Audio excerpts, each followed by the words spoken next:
All right. Good afternoon. Welcome to Defense Diaries. I am your host, Bob Mata, and this is an exciting day for me. I have been waiting to get my friend Kirk Nurmi on forever, and we're finally making it happen. So I'm super pumped because if you don't know who Kirk is, legal analyst on CourtTV constantly, just spitting knowledge every single day over there. Former retired attorney. And there's one rule with regard to Kirk on this live. We don't talk about Fight Club. And if you don't know what that means, ask somebody in chat. There's one rule to Fight Club, and it's you don't talk about Fight Club. Everything else is a go. All right. So, but Kirk's an amazing guy, cancer survivor, author. He's done it all. He's lived an amazing life, and he's got a long way to go. I'm really excited to have him on. And I'm not going to waste one more minute because he's a busy guy. So I only get him as long as I can get him. So let's not waste any more time. Let's bring him on. What is up, brother? Bob Mata, I feel like it's been years in the making. We're finally here. I know. I've sat next to some of the most glorious beards in true crime in Nima and Philip Dubé, and now I'm here with yours. I see you've got a co-host today. What's your co-host name? That is Nanook. Nanook of the North. I love dogs. I'm a huge dog lover, so Me I'm too, happy man. to be here with you and Nanook and talking. There's not much going on in true crime, so I don't know. No, it's pretty dead. I don't know how we're going to fill the time. Oh my God. All right. So before we start talking about true crime, I told you yesterday this Gene Hackman thing's about to go down. Let's pull it up. Let's watch it. Let's see what that. All right. I'm really hoping in terms of how incredibly intensely private Gene Hackman had always been, that this is nothing. That they're coming out and just saying it was natural causes, and maybe his wife decided to call it a day, something like that. I don't want it to be anything nefarious. I really don't. So let's pull it up and check it out. I paused it because they were just coming out. All right. I mean, do you have any thoughts on it? Like, kind of going into it? Like, do you think it's? Well, I tell you, the fact that there was no signs of intrusion into the house, I believe, the initial suspect was CO2 poisoning because there were no particularly injuries to the victim. So, I don't know. I think your theory is as good as any. I mean, the pacemaker wasn't going for 9 days. Yeah. I think some cell phone data, were they going around? Those kind of things are really going to tell the tale. I don't know that we're going to get as much as we want today, though, because it is so soon, and I don't know if they're going to have that toxicology back today or not. It wasn't real clear to me and everything I've heard. So. Yeah, same. And the tox report's going to probably tell the tale here. So, all right, let's check it out and see what's what. Y'all let me know if the volume's okay on this thing, if I need to boost it.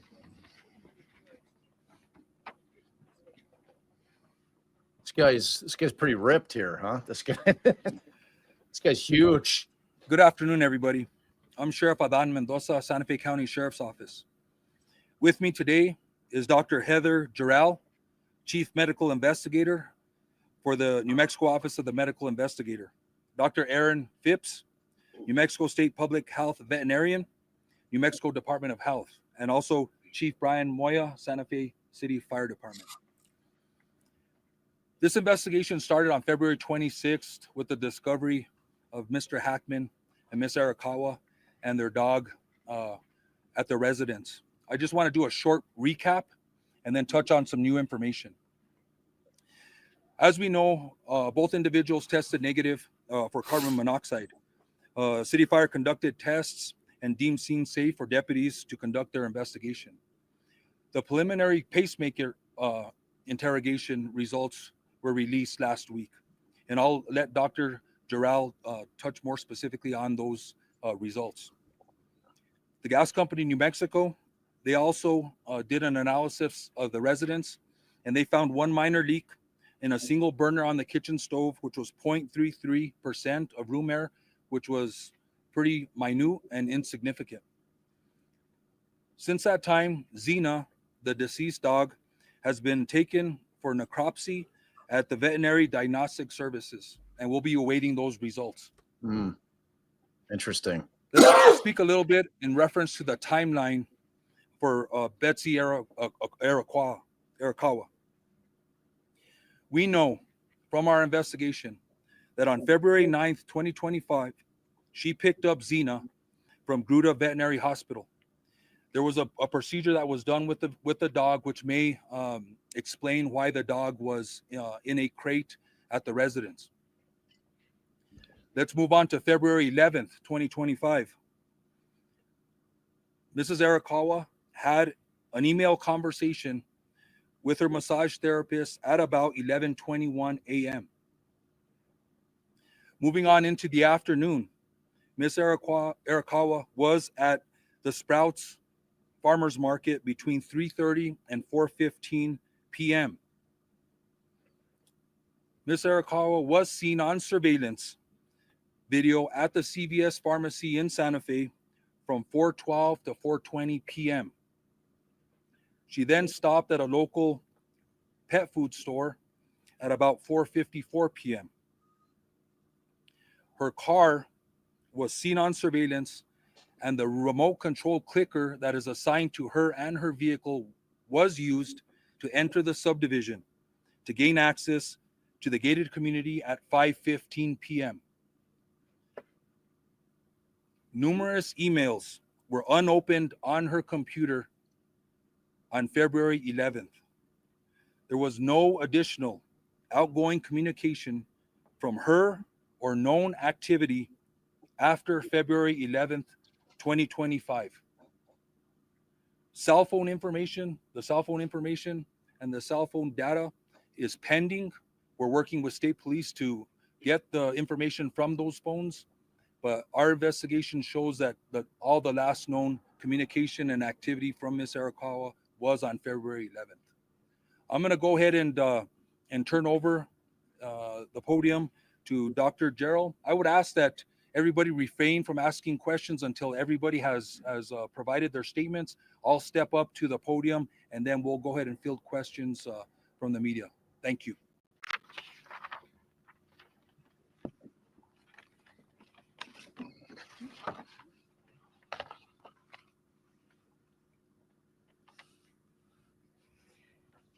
Good afternoon, and thank you for being here. I'm Dr. Heather Gerald, the Chief Medical Examiner for New Mexico at the Office of the Medical Investigator. I'd like to begin by stating that it is unprecedented for the Office of the Medical Investigator to make public statements about death investigations. However, the circumstances surrounding these two deaths require accurate dissemination of important information. I've also spoken with the Hackman family prior to this conference, who are aware of the autopsy findings and conclusions and are aware of this conference. On Thursday, February 27th, I performed an autopsy on Mr. Gene Hackman. Medical examiner Dr. Daniel Gallego at the Office of the Medical Investigator performed a full autopsy on Miss Betsy Arakawa Hackman. also on Thursday, February 27th. By report, Miss Arakawa Hackman's legal name is Betsy Hackman, which is how she will be referred to hereafter. The cause of death for Miss Betsy Hackman, aged 65 years, is hantavirus pulmonary syndrome. The manner of death is natural. Autopsy examination and full body postmortem CT demonstrated no findings of trauma internally or externally, with microscopic findings consistent with hantavirus pulmonary syndrome. Laboratory testing was positive for hantavirus at a clinical lab, with required confirmation testing positive at Scientific Laboratories Division. Testing for COVID-19, influenza, and other common respiratory viruses was negative. Testing for carbon monoxide was negative. There were no other significant natural disease findings. Pills present on scene were thyroid medication, which were being taken as prescribed and is not currently a concern for a contributory cause of death. The cause of death for Mr. Gene Hackman, aged 95 years, is hypertensive and atherosclerotic cardiovascular disease, with Alzheimer's disease as a significant contributory factor. Autopsy examination and a full body postmortem CT examination demonstrated no acute findings of internal or external trauma and showed severe heart disease, including multiple surgical procedures involving the heart, evidence of prior heart attacks, and severe changes of the kidneys due to chronic high blood pressure. Examination of the brain showed advanced Alzheimer's disease, as well as blood vessel changes in the brain secondary to chronic high blood pressure.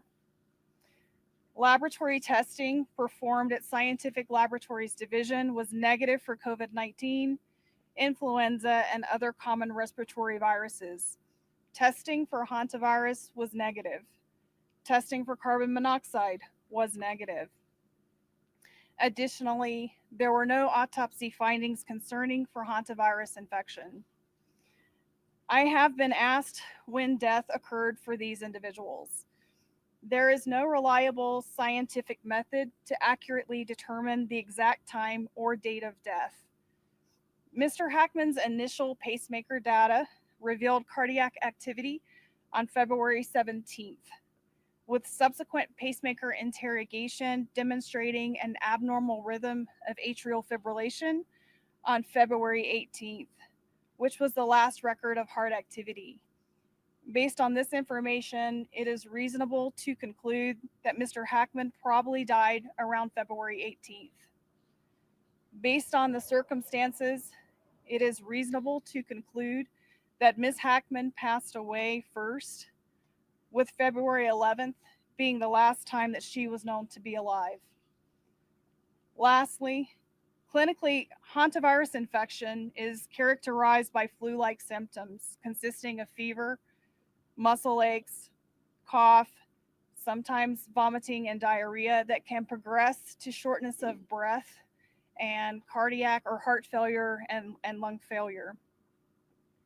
This occurs after a 1 to 8 week exposure to excrement from a primarily particular mouse species that carries hantavirus. The mortality of hantavirus, the mortality rate of the hantavirus strain in the Southwest is about 38 to 50%. The hantavirus strains in the United States are not transmissible from person to person. And so this is an appropriate time to segue to Dr. Aaron Phipps, the state public health veterinarian with the New Mexico Department of Health. But before I do so, I'd like to kindly ask for everyone to please respect the privacy that Mr. Gene Hackman, Miss Betsy Hackman, and their family and friends deserve. Thank you.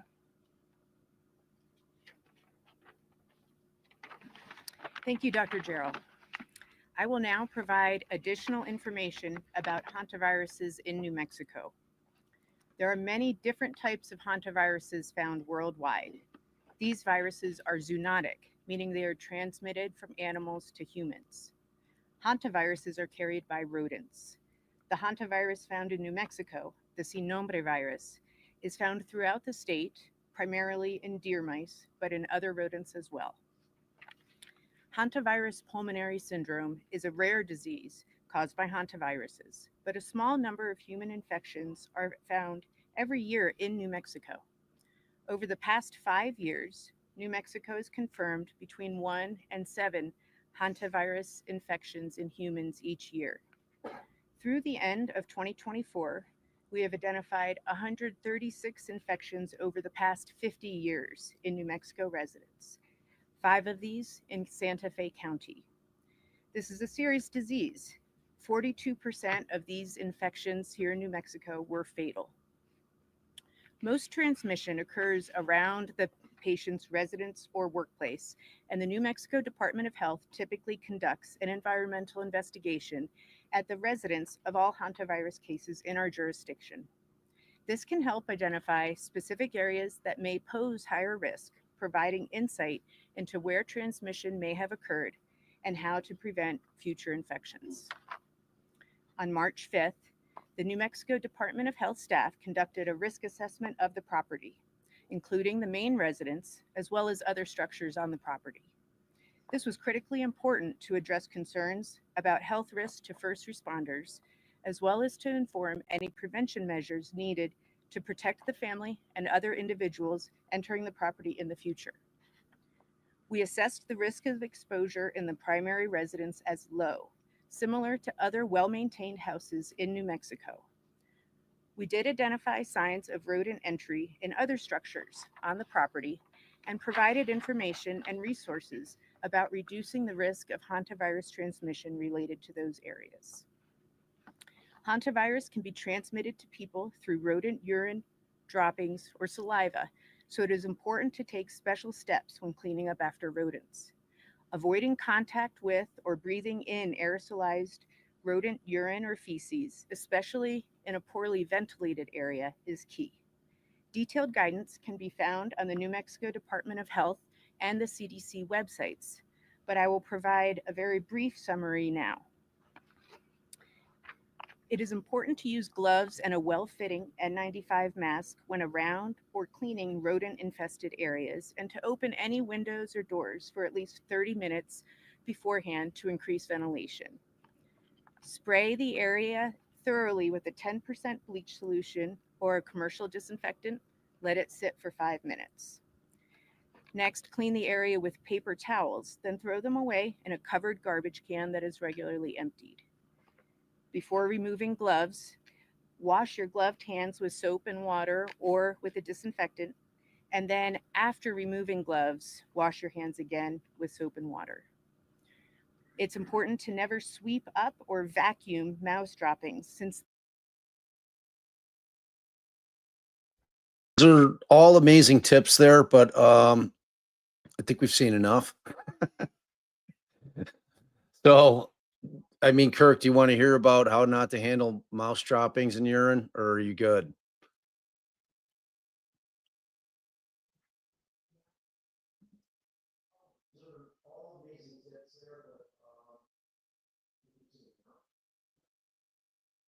Kirk, can you figure out that unmute? There you go. You did it. You did it. Oh, you muted yourself again.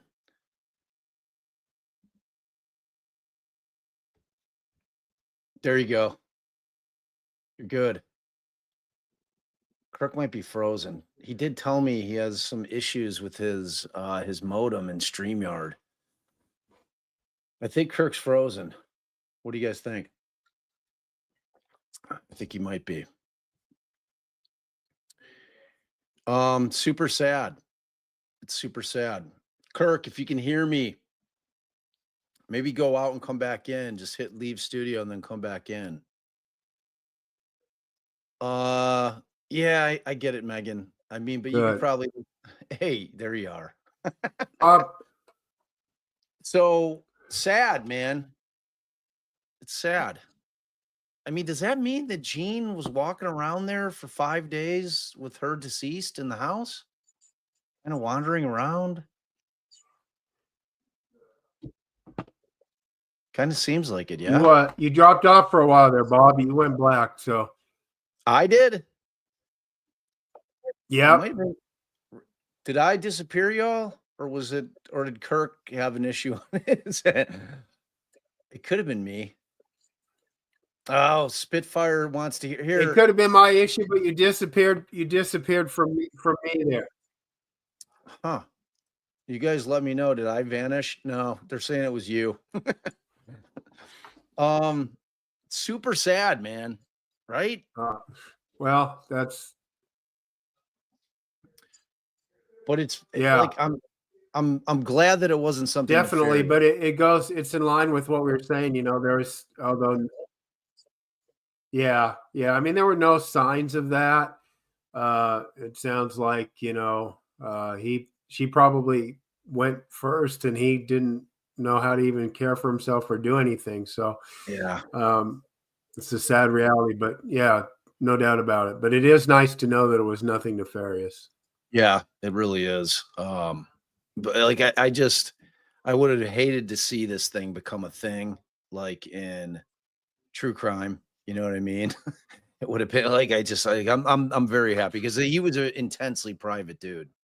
Like he just, like he lived in that Yeah. kind of compound in New Mexico, and like that was for a reason. I was telling a story when Allison and I got married. And we got married at this place called the Chica Lodge in Isla Morada down in the Keys. And it's a sports fisherman's like type spot, like, because you can go right out and fish. And like I think because we were there for about 5 days, like 2 days after we got married, I was walking around the resort, and I was going to head to breakfast, and I saw Gene Hackman sitting there, and it's like I love Gene Hackman, but I wanted to respect his privacy, so I didn't go up and bother him. But that was cool. Yeah. That was a pretty neat thing. Because I'm not often starstruck, but with Gene, I was like, wow, it's Gene Hackman. So all right, well, that's good. Very sad. I mean, There you Gene go. was a very, very full life, 95 years. Betty not quite as Yeah. much. So I'm sad about that. That hantavirus though. I did not even know that was a thing. I saw Brooklyn, she's our resident ME and forensic pathologist in here who knows everything. She called it like right away. As soon as I Okay. think she said about it before, I didn't even know that was a thing. So that's good. That's good. I did not know that I should be so careful with mouse droppings and mouse urine. So I learned something today, Kirk. All right. All right, dude. There's so many things to talk about. Yeah, Kirk's definitely freezing, y'all. He's freezing. We'll have to take him in like when he unfreezes. Kirk, are you frozen right now? That's happy to. I can't tell. Kirk's pretty frozen. Kirk, you know what we got to do? I got to send Kirk an Ethernet cord. You got to forget the Wi-Fi. That's the thing. Like early on in the YouTube channel, like I was trying to use Wi-Fi in my house, and I just don't have good Wi-Fi. So I started plugging the cord in, and it worked wonders. So all right, I want to touch on Like with Reed. StreamYard. Yeah, because it doesn't happen to you on Skype, Go ahead. right? That's what they use with CourtTV. You don't have that issue with Skype ever? It does. And I don't have any problems. It seems to be a StreamYard issue. StreamYard. I'm new to them, etc. But I could switch to my phone. Well, let me add, yeah, like maybe do you get a pretty good reception with your phone? Does it stream pretty well? Yeah, when I've been on my phone, the StreamYard app, I've been able to do audio stuff like that. I mean, I could chop my video down, but it seems like we're doing pretty good, and we seem to be doing good now. But Yeah, let's hang tight until it gets to a point where okay. Yeah. So all right. I want to get your thoughts on a few things. First, what is your impression of the motion to dismiss that was brought by the defense? And there's two questions I have after that. So first, what is your impression? But I also want to know what you think Judge Cannoni will do and what you think she should do if those happen to be two different answers. Yeah, I think it's going to be two different answers. I think the motion is very well taken. Even the special prosecutor had to concede that there were a massive amount of discovery violations, that Trooper Proctor had all these different videos or formats of videos from different cameras of the Sally Port and just did not disclose those. And we are now at a point where we are after the conclusion of the first trial, obviously, right? So I think if we were in a situation where she had been convicted and these things came out, a motion for new trial would be something Judge Cannoni would probably grant. But I don't have much faith that she's going to grant the motion to dismiss now.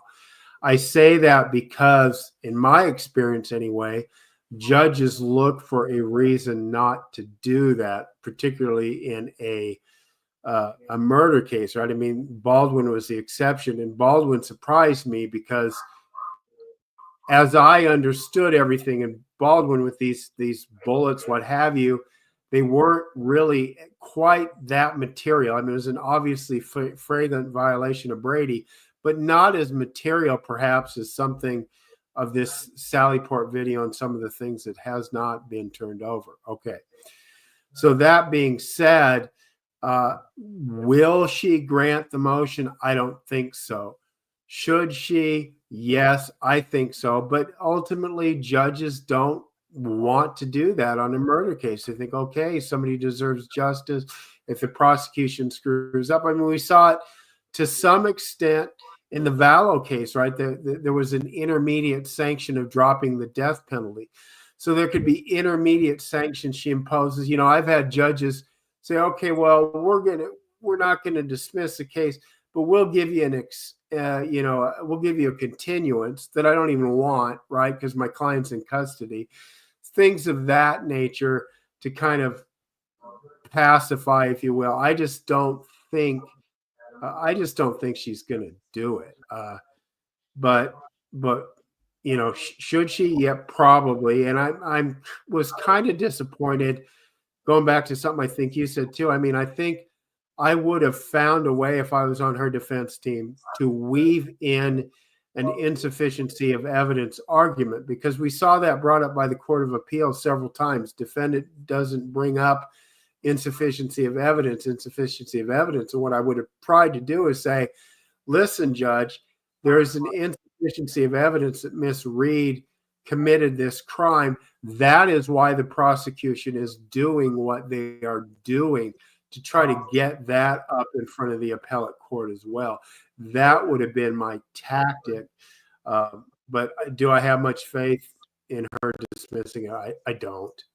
Yeah, either do I. Like at one point during the hearing, I got all up, like, all worked up, and I'm like, you know what? I think she's gonna do it. But by the end of it, because you're always looking for, it's like you said. I mean, judges dread having to grant motions to suppress that would suppress the key piece of evidence that would ultimately kill the prosecution's case and would end up in them having to drop it, and it goes the same with a motion to dismiss. They're just, if they can avoid it by any measure, they're going to, and I think a lot of judges are going to typically take the approach on the bench that, like, I'd rather not be the bad guy or gal. Like, I'll let the appellate court handle it. I'm going to go the way that I think that it should go, because I don't want to take the heat on it. And, if it goes up and it gets kickback, then so be it. But in this particular circumstance, and we had this thing come out today. I'm going to pull it up just in case you haven't seen it yet. It's because the thing that Allie and I, when we were covering the hearing as it was happening, was that Brennan came in and Allison had said, look, if Brennan has receipts as to the fact that the Sally Port video had been recording in an inverted fashion prior to the date, meaning that would indicate that they hadn't done it purposefully, but she required receipts as she should, something like a certificate of compliance with discovery from December 1st that was sent off to another lawyer in a different case to say, hey, we were sending this out. We didn't realize it, because then at least you have some plausible deniability in terms of we didn't purposely invert this video to try to fool the jury, so today Yeah. what ends up getting filed, let me see if I can find it, is this, there's some additional stuff that the defense wanted to file in terms of exhibits, and they're interesting.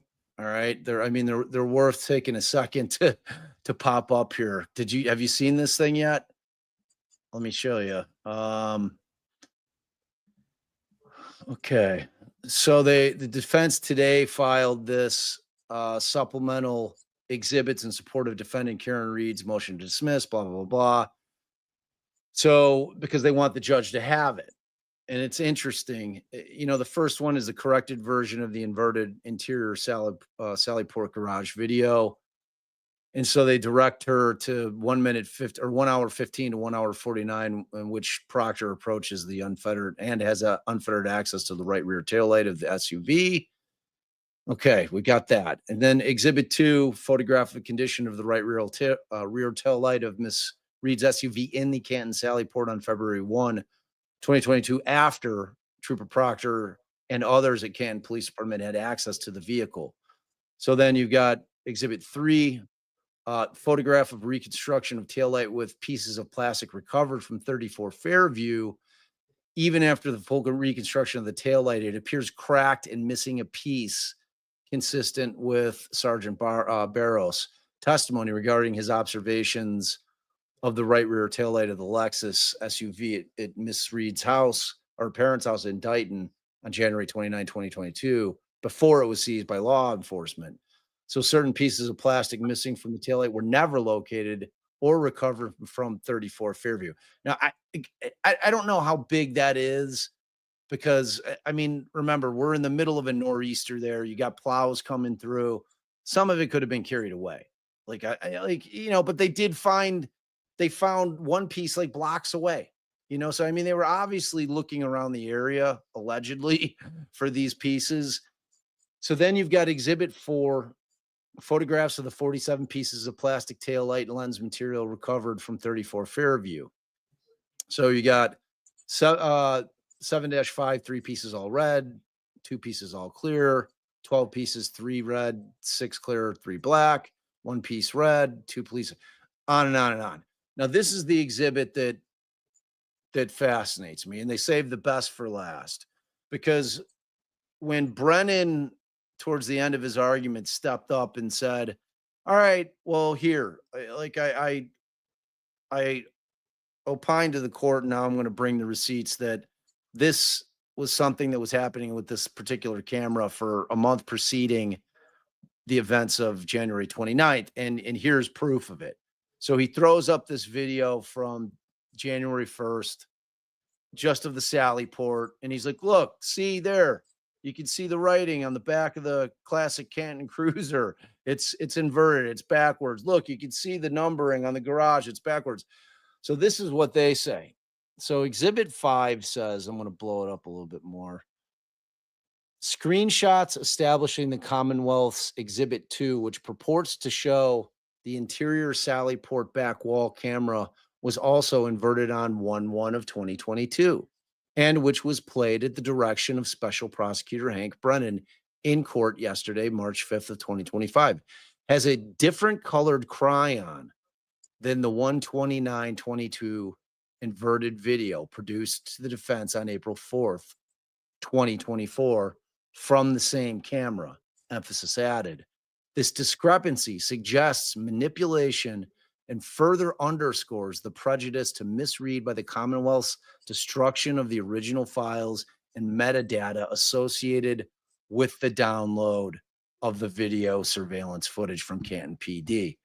So, I mean, look, man, they're flat out coming and saying that thing's like been duped, and that ultimately what they ended up doing with that is they messed with it.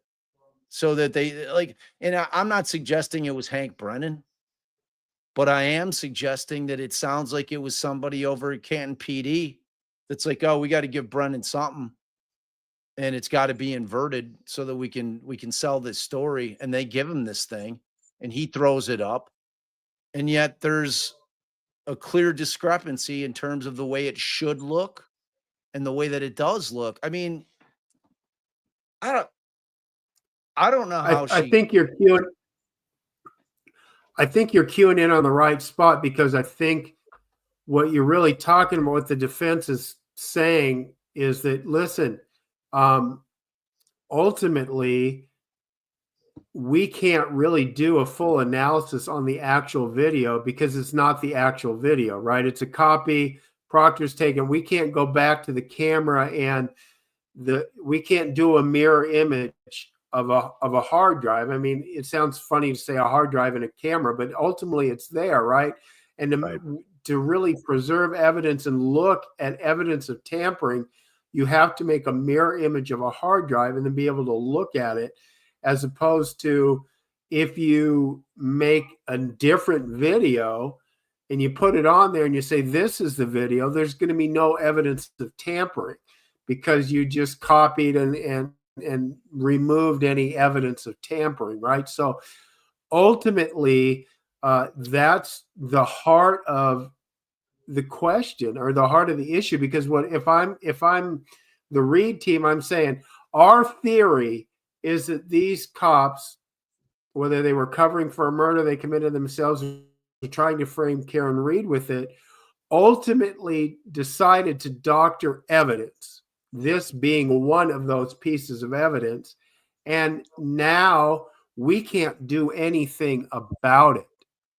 And so at this period of time, that really becomes their strongest argument. Say our defense has been neutered by their malfeasance, and or at the very least that they can say is just negligence, right?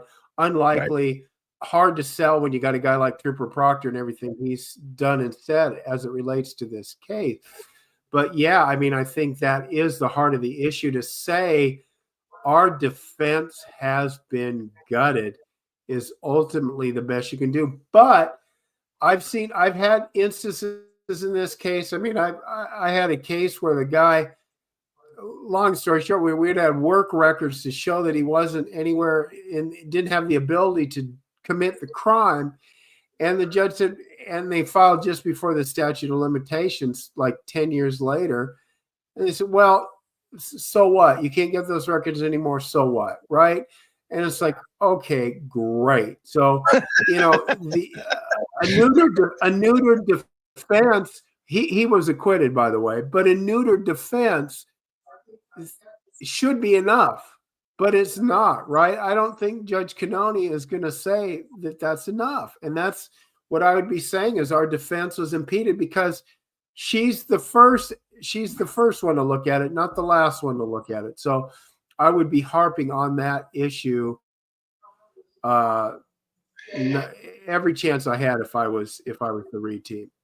Yeah, I mean, me too. And for me, the bigger thing, and there's an aspect of, that they're looking prospectively towards trial number 2, and how does this jive with that particular situation in terms of, is there any kind of remedy under the law which can really help fix the issue? And the answer, as was argued during the hearing itself, is no, because they need the video. It's not as if they can say, okay, well, we'll just keep the video out and that solves the problem, because they need the video as part and parcel of their defense. The other part of it is like, in my heart of hearts and with my legal brain, I think that there needs to be a punitive measure here taken, not so that whatever the case may have been, whether Lally put it on unwittingly or whether it was put on purposefully, either way, they had Buchanan get on the stand and say, this is a true and accurate depiction of what the Sally Port looked like on January 29th. You know what I'm saying? So, like, how do you allow them to get away with that without there being, like, I mean, that is, Kirk, just, I want you to think back in terms of your career. If you or I ever pulled something like that in a case, in terms of the judges that you were in front of throughout the entirety of your career, what do you think the typical response would be if a defense attorney did something like that? Well, there's no doubt about it. There would be severe sanctions, possible contempt holdings, things of that nature, right? But listen, I mean, I was in a very conservative county, Maricopa County. Judges were there to help the prosecutors more often than not. Yeah. So, you know, and it's that idea of that broad swath of discretion, right? And so the flip side of that is someone like Judge Cannoni probably has a sense of what she believes happened. And is she going to if she believes Karen Reed's guilty, is she going to say, hey, okay, we'll see you later, Karen, we're going to dismiss your case, if she thinks she really did it, right? She's not going to do that. And the problem is too, and you think about it in another sense, okay, that's just not just slapping the prosecutor. I mean, you're kind of saying to Mr. O'Keefe's family and everything else that, you know, you can't get justice, if you will, because of what they did. So, you know, that's the countervailing argument. I'm not disagreeing with you. I think she should dismiss it, but there is no remedial measure here either, right? This seems to be an all or nothing, right? Because it's not, right, okay, Mr. Prosecutor, we're going to take away a piece of evidence, right? Because it's exculpatory, as you alluded to earlier. So there is really only going to be one remedy, and I just don't have faith that she's going to take it that far. Like I say, I was shocked going back to Baldwin. I was shocked. I mean, a lot of people are drawing that analogy, and I was shocked she did it because it seemed less material than the evidence we're talking about now does. Yeah, when that happened, I was literally walking around at CrimeCon because it was that stunning, because it never happens. It's like exactly what you're saying. It's like judges are going to do everything in their power to avoid making a decision like that. So when that happened in the Baldwin case, I was like, oh my God, I can't, like, and I was like, I wanted to run and go live. I'm like, this is unbelievable. Like, this is such a huge turn of events, because it never happens, or very, very rarely happens. And yeah, man. And it was like, in that other prosecutor who like took a step back, like it was so dramatic, like everything about it, you know, the way that went down. But you're right. I mean, there is no remedial measure that can be taken. And at the same time, you do concern yourself, if you're the judge, about the O'Keefe family, because they do deserve to know what happened here. But at the same time, there has to be accountability for your actions. It's like when somebody's up for election, that's where they have to pay the price for what they've done. You know what I mean? Because it was like, I was seeing a lot of people in the chat like, oh, Cannoni's got to have real balls to do that. I'm like, well, she does and she doesn't. because it's very easy for her in her lofty perch up on the bench to point at Hank Brennan and to point when whatever Canton cops are in that courtroom and say, you did this. You did this. You left me no choice but to do this, and just blast them as they deserve to be blasted. Because like you said, if this is a shoe is on the other foot, if this is Allison or I in a courtroom, I can guarantee you, and we're in a very conservative county as well, and they don't, the judges have grown, I wouldn't say like us, but they've grown accustomed to our style because we're very Yeah. aggressive. I mean, we're trying to win cases and we're trying to win motions if we think that they deserve to be won. And if like we've had situations where we've just impugned the integrity of law enforcement. We've had judges dress us down in open court, in front of a jury, saying that this is a very serious allegation, Mr. Mata, and you better have the receipts to back it up. Otherwise I'm going to, and it's like, I never see that happen with the state, so, and just because it never happens doesn't make it right. I mean, at some point somebody's got to put their foot down, because it like, and I agree with you. I don't even know why they're moving on the second degree murder anymore. They just don't have the evidence for that particular charge. They never did, and they never will. This should always have just been a manslaughter and or leaving the scene. So to me, that's always harmed the Commonwealth's case anyway, because as the government, you're talking out of both sides of your mouth in that situation. You're like, well, Yeah. we think she murdered her, or, but we, just in case you don't think that we are able to make our case here, we're going to throw in the manslaughter as well. And not really even as a lesser included, as a separate count altogether. You know what I'm saying? Because there are two different arguments. One, they're playing the tapes, the audio of Karen, leaving screaming voicemails at John at 2:30 in the morning or whatever, in order to show her rage, and or that was they've got a disjointed case. There's no doubt about it. And one of the things I thought was so interesting about I don't know if you caught Vinny's interview with the juror last night. I didn't even. One Was of it the with things Ronnie? Yes. One of the things I thought he said that was most interesting and made me think, why is the Commonwealth still going through this? He says, I don't know how John O'Keefe died. I have no idea. And, I felt that way going into the trial. I didn't watch every minute of the trial like this juror did. But without that, and you're talking about this disjointed approach, maybe it's first degree murder, maybe it's manslaughter. You don't even have a serious cause of death. What a tangible cause of death, I guess I should say. What story are you telling? And what is the likelihood? That's why I threw out the question this morning to people that have been prosecutors.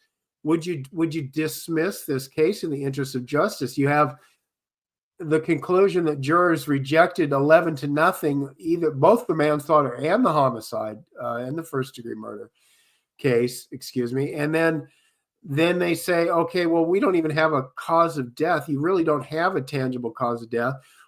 We've got pig DNA, we've got everything, right? And there's no real sense. I don't know how justice comes out of this case. I really don't. Justice isn't made by convicting an innocent person. And unless you have, I don't know how as a prosecutor, if you don't have a tangible cause of death, how you can even take this forward and say that it's murder or manslaughter. What story are you telling? That's the thing. I mean, therein lies the rub. I mean, like my thing with this case was always, and I'm no medical doctor, but I've tried cases for an awful long time. I've looked at an awful lot of autopsies, and I can just say that in terms of the way that his body presented, the fact that there were no contusions anywhere on his torso, anywhere on his appendages, anywhere on his lower body, just there is no circumstance in which I thought that he could have been hit by a 6,000-pound vehicle and not have sustained those injuries. And like you said, I mean, look, the autopsy kind of laid their hat on like blunt force trauma to the head and hypothermia. Hypothermia tells me that he didn't die immediately, that he was alive for a period of time because there was some pushback on contusions happening after death. And I'm like, well, I don't think that there's any suggestion that he died immediately. So, but I just know that when you're struck like with a vehicle like that, I mean, maybe are there freak occurrences where people don't bruise? I guess. I was in some Twitter fight with somebody like, there's occurrences where people are hit by cars. I'm like, by 6,000-pound vehicles going 24 miles an hour. And like, I don't care what part of the body it is, you're going to see the damage from that. I mean, it's like, so for me, it never added up in terms of what the Commonwealth was saying happened here. And it was nothing more than the injuries themselves. It was that simple for me, Yeah, So, I mean, to me, I thought logically, okay, there's a couple explanations. What are the simplest explanations, right?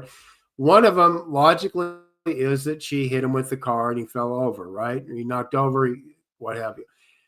Couldn't he have just slipped and fell? I mean, is that not a possibility here, right? I mean, and I don't think I've seen anything, and maybe after this comes out, there'll be 1,000 people cursing at me what an idiot I am. But that's also a real distinct, simple explanation for what happened here. And if you eliminate the fact that, and I put a lot of faith in the ARCA scientists because they're looking at it from, they don't care about the text messages, they don't care about what was going on in the dynamic of their relationship, what have you. They just want to look at, does a 6,000-pound SUV hitting a human body cause this damage, whether it's intentional, not, et cetera, et cetera. And ultimately, they say no. So what are the other possibilities? Because I don't buy the idea that he went in the house and what have you. I don't know that there's enough evidence possible, but there's not enough evidence to that effect. And so, what are we doing here if we don't have a clear picture of death? Is the Commonwealth doing all this to validate the likes of Trooper Proctor and Buchanan? Is that what we're talking about here? And the Canton Police Department, because they were or are under federal investigation? well, all right. So first of all, I feel validated because I've been proffering that he slipped, both feet went out from underneath him, and he just flat on the back and smashed his head on the pavement forever. And I've taken the shit that you're worried about taking. Nobody in my chat's going to say it. And I look, you can't say good morning to anyone that follows the Karen Reed case without getting harassed, right? You can't say good morning, but right, Yeah. without a screw you or anything else. But yeah, because look, you've had it. Look, I lived in Wyoming for 3 years. That's where I went to law school. You fall in the snow, you fall in the ice. That happened to me sober, right? And so, ultimately the injuries are consistent with that. Maybe there was I see someone in the chat saying, what about the injuries on the arm? To me, it could have been scavenger animals. I don't know what is around there, right? God. I mean, we've got it's like listening to myself speak. Like, dude, I said that during the trial, and it's frankly, it's an easier sell to a jury because all you have to do is sell some reasonable doubt that this is a thing that absolutely could have happened. And you get so much resistance. Like, I'm curious, like, we're getting a little resistance in the chat here because Kirk, this is literally what I said. That, like, what you were saying is my actual theory of what happened to him, or what I think is a very plausible theory, all the way to the, like the coyote maybe trying to drag him like that. The coyote grabs him, like coyotes don't like to feed on their prey, and I take so much shit for it. But like, I don't care. It's like, it's to me a plausible explanation as to what may have happened, that this could have been just a tragic mistake and accident. And, and when you've got ARCA coming in with their pneumatic cannon, firing the potatoes. I mean, if he had the glass and him and Karen are in an argument and she's pissed off that he's going into the party and she's, he gets out and he's like, screw you. And then like, she's like, turn around and like backs up and he takes the glass and he whips it. The rocks glass he's got, which, if like back in my drinking days, a rocks glass has that very thick bottom. You take that thing and you whip it full speed and you hit the tail light. It could do some damage theoretically, and it certainly could break the glass, which could answer the question as to why that piece of clear glass was found on the bumper. And, then there you go. So it's like, for me, and I'd like your opinion on it.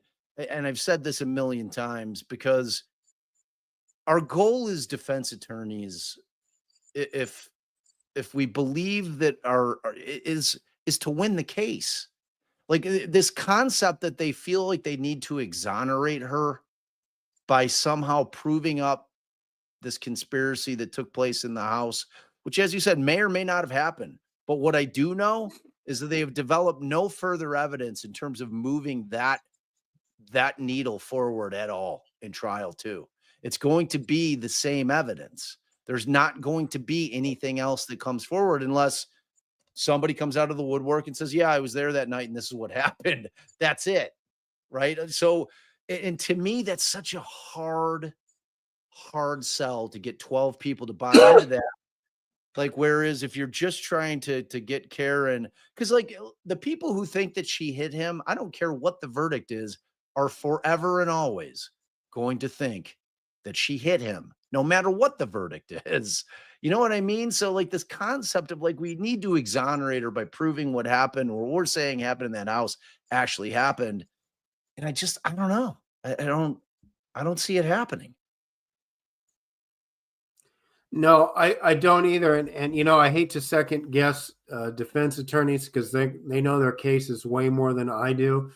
But the tactic I think I would take if I was her attorney would be similar to what you described, saying, listen, we don't know what happened to John O'Keefe. Here's what we know. But the injuries are inconsistent with him hitting her. And we know, I mean, you could go so far as to say that the people in Canton Police, and I think it would be easily provable to say, Trooper Proctor is a lead investigator. He had a bias against her. He wasn't willing to believe that this was an accident, that he fell. So he was doing all these things to make it look like she hit him. He was, look what he called her, look what he did, et cetera, et cetera. And you get all that stuff in, and you get the arc of people to say she didn't get hit. I mean, I think even the Commonwealth's medical examiner was not convinced that he was hit by a car, right? So you get all that out there and you show the reasonable doubt, and you're right. And you've also gotten yourself to a point now too, I think, you talk about trying to this full exoneration in the court of public opinion, what you're talking about, right? And you're right. That's never, ever going to change. But I think the other harm you inflict upon yourself as a defense attorney is whether people are told, or jurors are going to be told the defense has no burden, et cetera. But when you say, I'm going to show you that this was a conspiracy by the Canton Police Department, then you've written a check that you better cash. And they're never going to be able to cash that check. So I wouldn't do that. I would just say, listen, every medical expert's going to tell you that she did not hit him with the car. We don't know what happened. We certainly know that the biased Trooper Proctor, as the lead investigator, wants you to believe that this was happened because you're going to find out what he thinks of Karen Reed. But there is no clear cause of death. There is no reason to believe that Karen Reed hit him with the car, blah, blah, blah. And at the end of the trial, you're going to find him not guilty. And that's the sum of it all. Cut out all the BS. You got plenty of ammunition against Proctor, Buchanan, all these guys, and you've got medical experts that say that it didn't happen. So it's really, trials can kind of jump the shark to some extent, right? When they're this high profile, and egos can get involved in everything else. But if you're really serving your client, to me, that's what you do. All right. So I promise everybody that Kirk and I did not talk before this, and for him to say exactly what I've been saying for dude, like to the word, like it's in it's exactly what I've been saying for a year and a half about this case. I'm like, well, and you're turning the jurors into detectives, right? Jurors are supposed to say, has the government proven the case beyond a reasonable doubt? If you start this conspiracy, you're writing a check you can't cash, and you're also turning the jurors into detectives. I'm an old man. I like Columbo. You're turning them into Columbos, where they're supposed to investigate and figure out what happened in the case. Let's not have them do that. Let's see if the state has been holding to the burden. See, and here Christy says, in my opinion, too much shady shit happened for it not to be a cover-up of some sort, but Kirk just incorporated the cover-up. It's like when Proctor lands on the concept, right? They're trying to sell their case. It's like once he landed on Karen hit him, he was all in on it. So like that is the cover-up. So maybe he does. Like I've always thought that, in the Stephen Avery case, that law enforcement, obviously, I don't think that they had anything to do with the homicide in that case. Do I think that key may have been planted? And it's like Dean Strang said in that case, and I talked about this last night. I'm like, the fact of the matter is that cops aren't planting evidence on people that they think are innocent. They're planting evidence on people that they believe are guilty. And that is what we're suggesting here. So you still have that aspect of it. That's exactly what Kirk was saying. It kind of explains the things that were going on with the tail light. It's just, yeah, I'm with you 100%. All right, let me switch gears just a little bit, staying on Reed. So that Mark Betterow had filed his pro hoc vice application to try to get in the case. We just got the order today, and I personally, I said it on a live, and I think I tweeted it. I thought there was a conflict interest in terms of he's defending Aiden Carney, also known as Turtle Boy, and the cases are very much incestuous in terms of kind of the flow of information. So she denied him coming in, citing that she believes that there's an unwaivable conflict there in terms of information that he has, and him promising that he won't disclose it to the defense team. I mean, what's your thought on that? I agree. I mean, I don't know what. No offense to him, but I think she's well represented. I think there is that conflict. There's no wall, right? The knowledge is imputed to the entire defense team. You don't get to kind of do that. So I think that's when I talk about trials jumping the shark and all these tangential issues, what have you. If you're the Reed defense team, focus on that reasonable doubt and not all this other nonsense, right? I mean, I don't know Turtle Boy. I saw a lot of his reports were pretty accurate, but at the same time, I don't know that it's anything more than a distraction, right? So I guess I just think that she's got enough counsel. They should be able to proceed forward, and that conflict doesn't seem like a waivable one. Yeah, and when you bring on a guy like Alessi, who just does what he does so very well, and I mean, he's an appellate guy, and you can sense it when he makes his arguments. He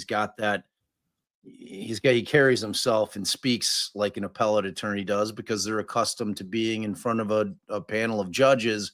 It's a very different thing than being in trial. And like I was trying to figure out where Mark would fit in, because it's like Yannetti's got his spots, Jackson has his spots, and now it seems to me that Bob Alessi's the guy who's going to be handling the science side of this. So I was trying to figure out like where he fit in terms of the team, because I mean, when you look back at OJ, and you see that army of defense attorneys they had, and you got like just old war horse legends like F. Lee Bailey, and you're just bringing in everybody, and you saw it there. It's like you've got this thing where does because egos come into play in a case where it's high profile with attorneys, and they just do, especially when it's got this much coverage, and like maybe the guys will come on and say they'll deny that, but that's bullshit. I mean, like egos are going to come into play in terms of who's going to be handling what, and to me, it seemed like it was potentially going to create more issues than it was going to help in terms of bringing them on. So like you said, I think she's very well represented. I'm not seeing that as any kind of like death knell to the defense in any way, shape, or form. But I don't know. I wasn't surprised by it because I did see that there was, I've been conflicted out on cases myself. Where I thought it was even Yeah. less of a conflict, and the judges are still like, you know what, I'm going to err on the side of caution. I'm going to bump you. Where I fought to stay on the case, and the judge is like, hey, I know you to be a truthful attorney. I know your candor with the court's right there, but like I'm not willing to do it on this case, and we're not so deep in that your client's going to feel it. And in this particular circumstance, Bedro is coming real late in the game anyway. So like I don't know, it didn't really like that didn't hit me like is something that I thought that she was like off the rails with. You know what I mean? So I'm glad. No, not at all. Not at all. I think that's a fair call. All right. Let's switch gears real quickly. Because I mean we could talk Reed forever. And what time do you have to go? So that I'm cognizant of your time. I don't really have a hard out. My wife got home at another 20 minutes or so we'd be good. All right, cool. All right. So let's are you keeping up with Kohberger? As long as I'm not boring the chat, so no, you're awesome, dude. There's not a chance. There's not a chance. I like it. All right. So have you been keeping up with the Kohberger case at all? I have been. Being a death penalty guy for the last several years of my career, I definitely have been keeping up and give commentary on that aspect of things, because I think a lot of times people that don't practice death penalty law don't exactly give the most accurate information. So when I have the opportunity to do that, I always do. Yeah, I love that. All right. So in like we could spend, because there was a huge doc dump yesterday between the 24th and today. There's been a massive document dump. A lot of the motions in limine are coming out. And one of the things that's interesting, and this really harkens back more to me, to the concept of going all the way back to the probable cause affidavit when that came out in the case. And the thing that I had the biggest issue with in that probable cause affidavit was the one roommate, Dylan, and some of the things that they attributed to her saying when they interviewed her after the fact, and specifically this concept that she had entered this term which I had never heard, and I and I'm pretty sure is in the DSM, which is that frozen shock phase, that she was in a frozen shock phase. And so yesterday, this came out, and it's some of the text messages that took place between Dylan and Bethany, who were the two surviving roommates. And they're from 4/22/08 to 4/24/27, and they're interesting. So they send the following text message. So DM to BF, no one is answering. So, and then DM to BF, I'm really confused right now. And then DM to, she tries to hit Kaylee up. She's like, Kaylee. And then she hits her up again. What's going on? Obviously doesn't get a response. And then Bethany texts back. She's like, yeah, dude, WTF. And then Bethany says Xana was wearing all black. And then she says, Dylan says, well, I'm freaking out right now. And then she texts her, Bethany again. She says, no, it's like a ski mask almost. And then Bethany's like, STFU. And then she's like, actually. And then Dylan's like he had something over his forehead and little in mouth. And so she's obviously kind of freaking out texting here because you got the typos and all. So then DM then says, Yeah. I'm not kidding, I'm so freaked out. And then she says, so am I. And then DM says, my phone is going to die. Fuck.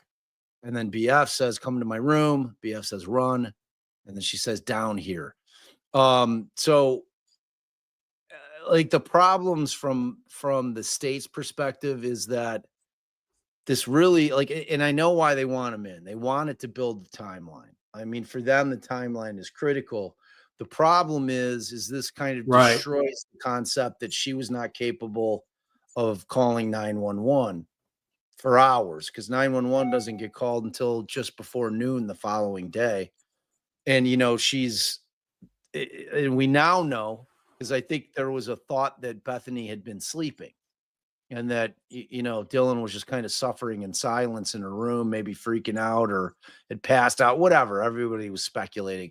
So this clarifies that she's up, that Bethany's up, that she's trying to call Kaylee, that she's actively using the phone. You know, as far as this kind of like interesting thing, Xana was wearing all black. You know, I was able to kind of put two and two together, and clearly that there was either a phone call that preceded this or more text messaging wherein she said, I just saw somebody in all black walk by the room and I'm freaked out. And Bethany is sitting there in her mind trying to work through it. Like maybe this isn't as dire as we think. Xana was wearing all black. Is it possible that maybe you just saw Xana? You know what I'm saying? Or something of that nature. And then she goes on, and then when she talks about the mask and how it covers the face, and she's freaking out, and then she tells her to calm down. So, I mean, because ultimately what ends up happening is that, you know, they call one of the frat guys or multiple frat guys to come over. One of the frat guys is who discovers Xana. And, you know, he texts back. He's like, bro, you know, he texts DM, bro. And, you know, the problem with the crime scene being compromised by God knows how many kids were running around in there for at least an hour, you know, because she wakes up at 10:20, 10:23 or 10:32 when I'm talking about Dylan. So she's awake, you know, and she's still not calling. I don't know if they haven't left the room. They might still be lying in bed. It's kind of like hitting people up.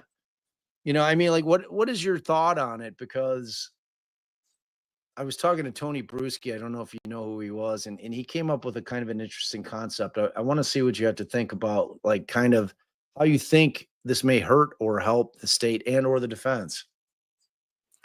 Well, this is going way back, right? We're talking about the probable cause affidavit, but you know, I would say I don't think it's that significant of a situation, simply because what is it exculpatory to Mr. Kohberger?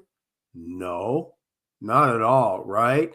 And so in no way does it aid him. Does it hurt the state? No, not at all. I don't think so. I mean, you could say, well, they have the ability to call 911, but that's not really a factor related to an element that they have to prove to either, you know, convict of first degree murder and or you know, impose the death penalty. I think there's this DNA found under one of the victim's fingernails is way more important. These are some of the issues that I think are going to be life and death determinative of it. So I don't think this is fertile ground for anything as it relates to the trial and or future appeals. Yeah, and I tend to agree. I think that the biggest issue that it's going to raise is that I think the defense is obviously going to be hammering away at the fact that in their estimation, this was a contaminated crime scene, you know, and we've got the situation, which I don't know how that works for them in terms of, they found this blood DNA on the railing. They also find this glove out front that has blood DNA in it as well. In terms of, we know it to be a party house. We know there's a lot of people in there. I don't know if it Well, helps the defense to kind of hammer away at that.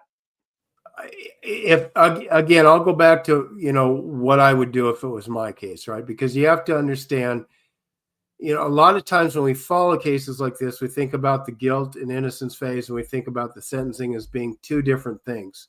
And really, they're not, because they're put in front of the same jury. And a jury that hears the guilt or innocence phase of a trial is going to be the same jury that renders judgment on sentencing.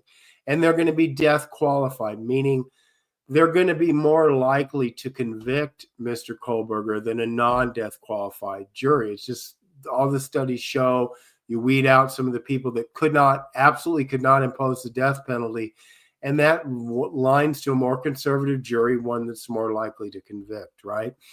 So to me, if you keep it in mind that the defense team's job number one is to save their client's life, they really have a couple opportunities to do that. One is at the trial, at the mitigation. Well, one, I guess, ultimately, if they were to found not guilty of first-degree murder. But typically in a death penalty case, that ship has already sailed. So the second opportunity is the sentencing phase, the mitigation phase of the trial. And the third is at the appellate level. So you see a lot of motions.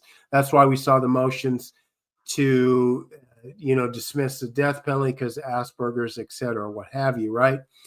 So, and I've heard that now, because you mentioned the DNA on the railing and the glove and everything else. And so I always think the best way for people when they're looking at a true crime case that is death penalty related is to understand that their job number one is to save their client's life. So they may not be able to find reasonable doubt with everything that's put forward. They may not be able to find reasonable doubt in the DNA and on the railing, et cetera, and on the victims, one of the victim's fingernails, that unidentified DNA, right? But if I'm the defense in that case, I embrace all of that. Maybe it's because it's a party house, maybe it's not. And one of the things that I do is I say, okay, look at all this other DNA here. Now, will that lead to the exoneration of my client, the acquittal of my client? No. But I think one of the things that is most common when I was selecting death penalty qualified jurors, they say it's different to think about the death penalty in a vacuum, or when I'm talking to my friends about it, what have you, but then it is in a courtroom when I'm filling out the questionnaire for a jury verdict or what have you. And also it's different when they're sitting in front of the person that they're being tasked to decide their fate, life or death. You're being asked by the government to kill the person that you've been looking at for the past 3, 4, 5 weeks. And the son or daughter or what have you of the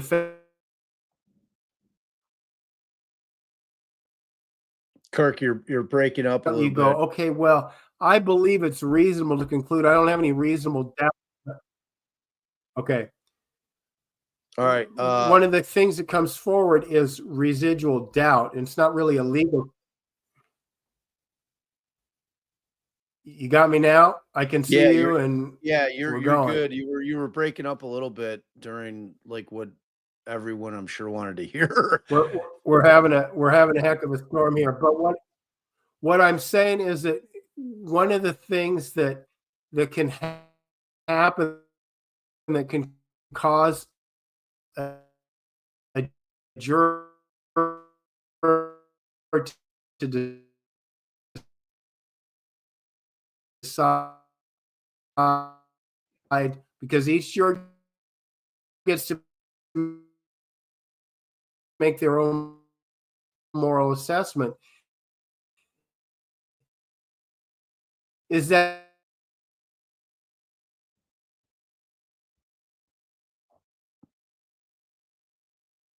Yeah, Kurt, you're frozen completely. Go to the phone, man. Because you're cutting out, like we're not hearing any of this, and I want to hear it. And I'm sure everybody else. I'm probably got about 10 or 15 minutes left. Do you Can you want hear me now? Yeah, but your image, like sometimes your image will freeze, but we'll still hear your voice.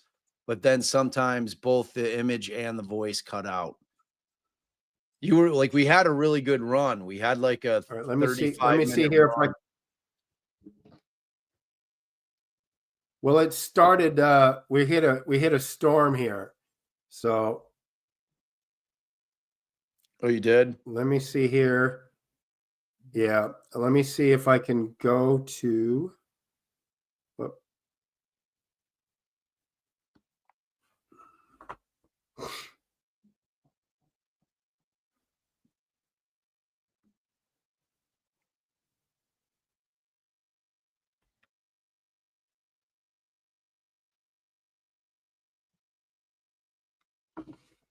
All right, maybe we'll give this a shot because we only got a couple more minutes anyway. So let's hang on. Yeah, I want you to be able to get that thought out regarding that concept of residual doubt, like because you were breaking up pretty heavy duty for that, because it's the important thing that lay people don't think about. Let me try to shorten it up a little bit. You know, to sentence someone to death, and in that regard, it's a tougher standard for people. And if there's more DNA floating around the house that's not identified, it would be very reasonable for a juror to say, I'm concerned that later down the road, they're going to identify some of the DNA under the fingernails, or they're going to identify the blood on the railing, and that is going to be correlated to someone else who's not Brian Kohberger. So I don't feel comfortable sending Mr. Kohberger to the firing squad, even though I feel comfortable enough sending him to, to prison on this. I don't feel that comfortable. And you combine that with other mitigating factors that aren't an excuse for the crime, but just, not an excuse for the crime, but, are mitigating factors. Then, you've got a potential life verdict there. You could see how a juror would be more hesitant to say, look at all this unidentified DNA. They're not going to care about the calls, the texts, everything else. They're going to care about that DNA, that hard evidence, and they're going to say, I don't know if I can pull the trigger on sentencing someone to death. Yeah, it's, and it's a real thing, like, because that's the absolute gospel. It is it's the heaviest burden you can have as a juror, I mean, to sentence somebody to death. And it's, and it hits jurors that way. It doesn't matter what type of case you go on in terms of kind of like high felonies, jurors take that civic duty very, very seriously, even if they didn't want to be a juror coming into it. Once they kind of get sucked into the trappings of the court and the minutia of the trial, they can't help themselves but to take that duty very seriously. And then when you add in the element of the potential of death being the end result of their determination, it weighs heavy. It weighs very, very heavy on them. So that, that residual doubt thing is absolutely a real thing. And yeah, I mean, it's going to be an interesting case, because you can see it in the chat.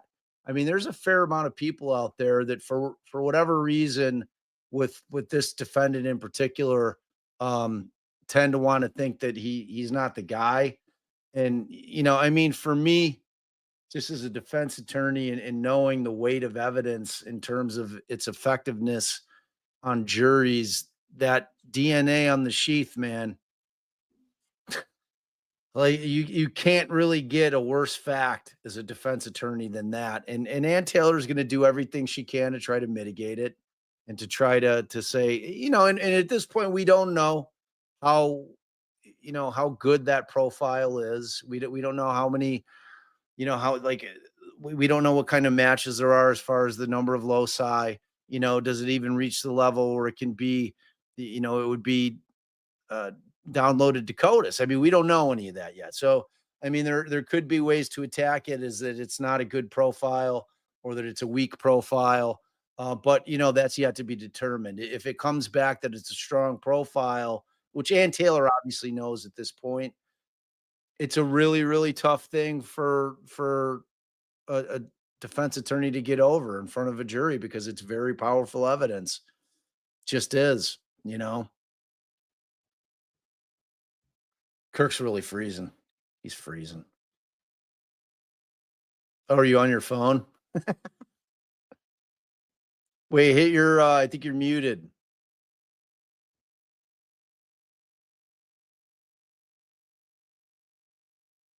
Got no sound.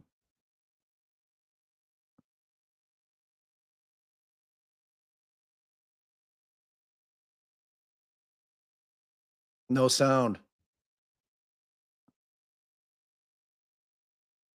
Is he totally going on your end? Oh, yeah. Let me see. Wait, hold on. You got to add me, buddy. Oh, yeah, that's right. I didn't realize you were gone up there. It was saying waiting for the host to add. So yeah, there we go. But anyway, here I am. Yeah, good. Yeah, like I don't know if you heard what I was saying, but you know that the sheath DNA is it's a bad fact. It's a like I don't know that there's a worse fact that you can get in a case, in a circumstantial case, but it's pretty bad. You know, and it's more just the understanding the impact that type of evidence has on a jury. You know, I don't know, you know. Yeah, I mean, look, this is going to be a DNA case. It would seem anyway, from what we know now in terms of that guilt phase, but there's that needs to be, I think, needs to be a little more solid. I think for a lot of jurors, if they're really going to get death or not, but we'll see. I mean, you know, you have multiple college kids that were cut down in the prime of their life, so that's going to weigh heavy on the jury as well. 100%. 100%. All right, man. You're amazing. I hope you'll come back and do this again. It's a great convo. There's so much to talk about. I thank you for joining us. I thank you for your sage words, because you know you're exceptionally knowledgeable in a lot of areas, and I appreciate it. And you know, just on another note, man, I just want you to know that I really, really respect the hell out of you for a lot of reasons. So, but it's important for me to let you know that without even articulating why. Well, I appreciate that on so many levels, and the respect is mutual. I love having these discussions, and appreciate everyone in the chat, their respectful comments as well. So I'd be really happy to come back. Maybe we'll get, you know, you picked a rare day. We picked a rare day in Phoenix where it storms, what have you. So and so we'll see how this goes. Maybe I'll set it up from the phone to begin. I should probably just, you know, mute my camera. It's pretty good to look at me. So, but listen, thank you everybody. Thank you, Bob. I look forward to be you know, coming back sometime. And 100%. I'd like to get you and Schiffer on, and we'll just talk shit for an hour or so. You know what I mean? that could get off the rails, my friend. But hey, it's your show, so I'm all about it. All right, brother. Have an awesome weekend. Thanks for hanging, man. You too, man. It's my pleasure. All right, brother. Bye. All right. So Kirk's awesome. You guys are awesome. So we are. There is so much Kohberger shit to go through that I feel like we need to do a live tonight. I haven't decided. Also, Sleuthy just sent me the judge's opinion, her memorandum of decision and order on the Commonwealth's motion to impose sanctions pursuant to Mass Rule Criminal Procedure 48, an oral motion to prohibit prejudicial extrajudicial statements of counsel. So I'm gonna spoiler alert it. She denied the motion for sanctions, and she's allowing the Commonwealth's motion for an order limiting the extrajudicial statements of counsel. So that's the tagline there. So that's where she's at. And then yeah, of course, she's silencing the defense. So I will let you guys know. Please make sure that you hit the like, subscribe, share. If you're a replay, leave a comment. Let's keep this thing in the algo. Kirk's a great guest. You guys did great. I'm really proud of you. I saw Larissa come in and say, "Isn't he Jody Arias's lawyer?" He is. He doesn't like, that's his one rule. He doesn't want to talk about it ever, and I respect that. I get why. So you guys did wonderful. Thank you for abiding by that rule. Because I want him to be able to feel comfortable to come back whenever he wants, knowing that we're cool in the gang and that we can behave. So you guys are amazing. I love you all. Let me see if there's any thank yous. Kenny Powers, thank you. Still banned. That's actually contrary. What is it? Contrarian Dan, who I absolutely love. And I don't see the chat. I don't know what my mods do. I told you before, it's like, I'm not bit like, unless people are coming in and just like straight up trolled name calling, like I'm not banning people for having opposite opinions. I love opposite opinions. I love it. I see it like with Kohberger, we're going to have opposite opinions on that case, because I could talk about me personally, what I think. My personal opinion is they got the right guy. From a defense attorney's perspective, I see what Ann Taylor's doing. I could see why lay people might think that he's not the guy based on the things that they're seeing and the limited evidence that they're hearing about in filings. But there's going to be a lot more to that case than you're seeing in the filings. Just trust me on that. And I mean, if there turns out to be some kind of Amazon purchase of a knife, he's done. I'm just telling you, whether you think he's guilty or not guilty, like that if he's got that purchase some 6, 7, 8 months earlier and they got the sheath, it's over. I just need you guys to prepare yourself for that. If you're of the mindset that somehow Ann Taylor's going to work some Svengali shit and get a not guilty on that thing. But I respect the hell out of all your opinions, and I'm always up for the debate. So I never want you to think, and don't get mad at me because we don't agree on things. We're allowed not to agree on shit. Always. This concept that I'm a defense attorney does not mean that I think that everybody's innocent in every case, because you know what? They're not. They're just not. So, that being said, I'm always open to the debate.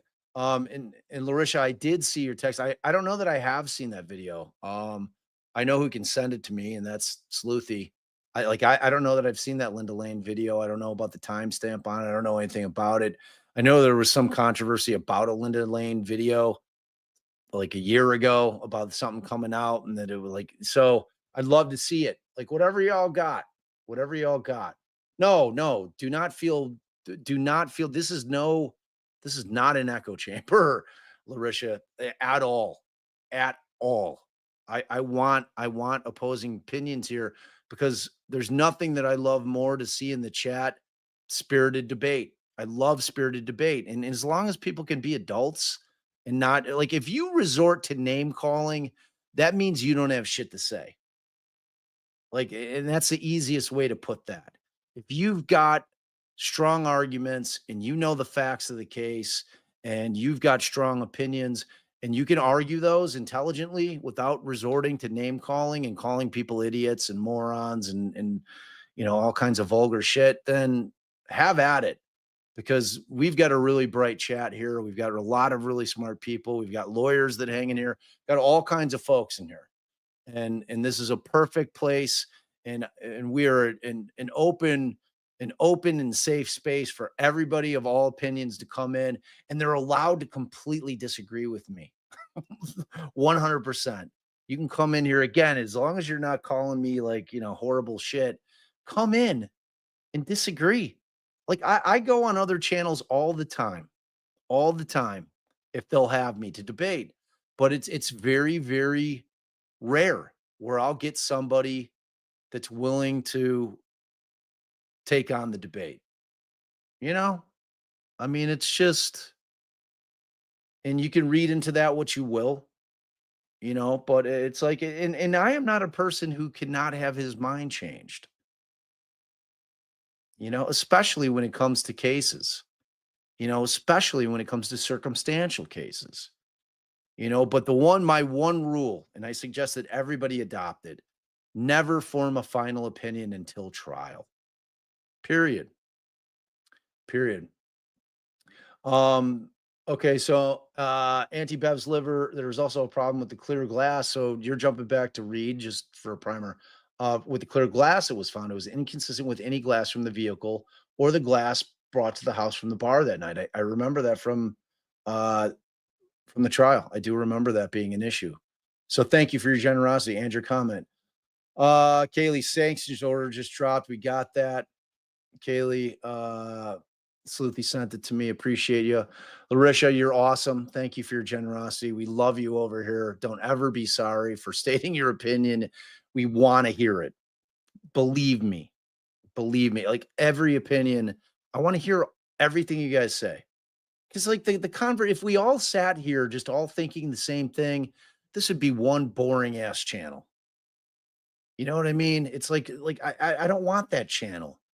And I mean, it's like if I come out and I'm not fence sitting on a case, which is very rare until trial. Like you're very rarely going to ever hear me say, like, I'll never say that I think somebody's definitively guilty before trial, ever, or definitively innocent until trial, because I don't know what the evidence is. Unless it's my case, I can't know. It's foolish for me to sit here and make proclamations of innocence or guilt when I don't know what all the evidence is. And more importantly, that it hasn't been vetted at trial. That's the whole thing. That's why I reserve judgment. And that's why I keep saying about that sheath. Maybe it's a shit profile they developed. That's a problem for the state, but we don't know yet. We don't know, because the IgG issue, you guys need to understand, is a legal argument. That's going to have zero impact on the trial. Because Kohberger gave them, they compelled him to give his DNA. They have his profile. So like the issue of IgG will only be brought up in the event that he's convicted. Like that's not going to have any impact on the trial. They were never presenting that at trial. So, and that is a fascinating subject area for me, because I'm on record that I think that we do have an expectation of privacy in our DNA when it relates to the familial line. I just do. And there's two sides on that. There's lots of educated articles out, where lawyers are disputing that and debating that issue. Because if he gets convicted, I guarantee you, well, I'm not going to guarantee it, but I'm going to go 90% that will make its way up to the Supreme Court of the United States, because it's an issue that has to be dealt with in terms of how law enforcement is going to be able to use that very powerful tool. And my suggestion and my desire is that they have to get a warrant for it. It can't be a fishing expedition.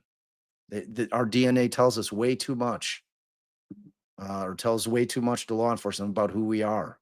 What makes us tick, like quite literally. So, as far as that goes, get a warrant, get some probable cause, come in and get a warrant, and then have at it. So, all right, you guys, keep your eyes peeled. Thank you guys so much. Oh, DSN, thank you. I always appreciate those supers and Venmos, and when you guys show us love financially, it makes us feel good.